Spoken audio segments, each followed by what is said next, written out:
Hey everyone, it's Simon with EverFit Strategies, and I just want to go over the tricep cable pull down or push down, press down, whatever you want to call it. We won't argue the semantics of whether tricep extensions are a push or a pull exercise, because that's a ridiculous argument that people get into and it really doesn't matter. So I'm going to stick with pull downs though, because I'm pulling the cable away. I'm not pushing or pressing the cable away from the station. So we'll call it a tricep pull down.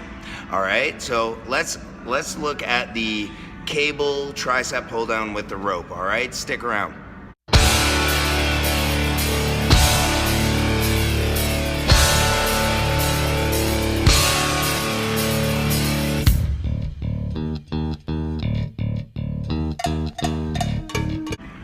All right, so very commonly what I see, and this is, again, something you'll notice is very common in my videos that I'm trying to correct, is unnecessary movement of joints and things like that in order to make the weight move. All right, when you're doing an isolation exercise like a tricep extension where you're working the triceps, let's actually try to isolate the triceps, right? So let's not do like a row into a tricep, a lat pull down into a tricep extension, that kind of stuff. And I'll show you what I mean. This is very common.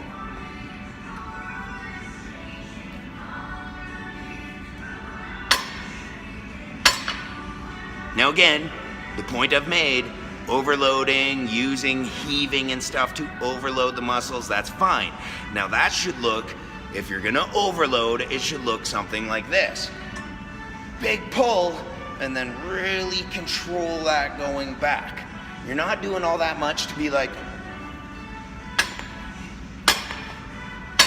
I mean, granted you're burning more calories, because you're heaving the thing around like crazy. And if your goal is to come in here and just burn calories, that's fine.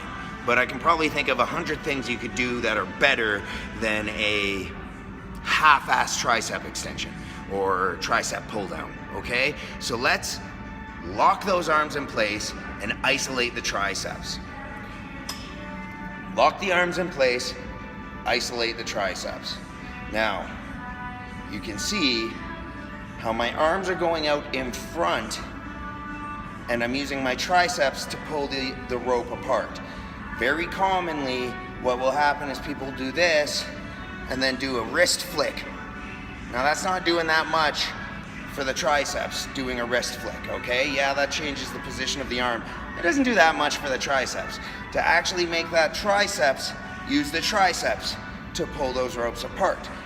Another key is keeping these handles separated. If the handles are together, it makes it easier. So if you're finding that you've gotten to a weight where suddenly you're like, and you put the handles together, that weight's a little bit too much. You can work with that weight for a couple sets, trying to overload again, because that's how you're going to work up to actually being able to properly lift that weight. But make sure that you do proper sets with proper reps where you're properly actually using the muscles to lift the weight. That's key, okay? If you don't have that for a base foundation for your exercises, what are you doing? Like, it doesn't make much sense.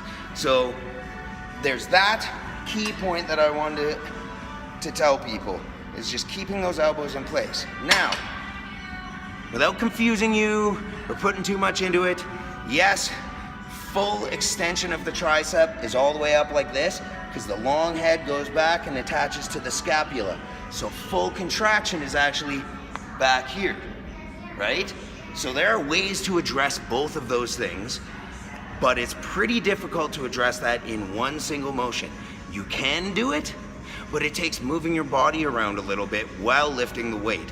That's very advanced for most people, because most people, as I've seen, can't even properly isolate a muscle group doing very simple basic isolation exercises. So please, try to isolate those muscles, try to focus on the muscles you're working on, know what you're doing, and if you have any questions about anything else, leave a comment. I'll make some more videos if there are any particular exercises that you're unsure of, and we'll go from there. If you like that, leave a thumbs up, subscribe, and tell a friend. All right? Thanks a lot.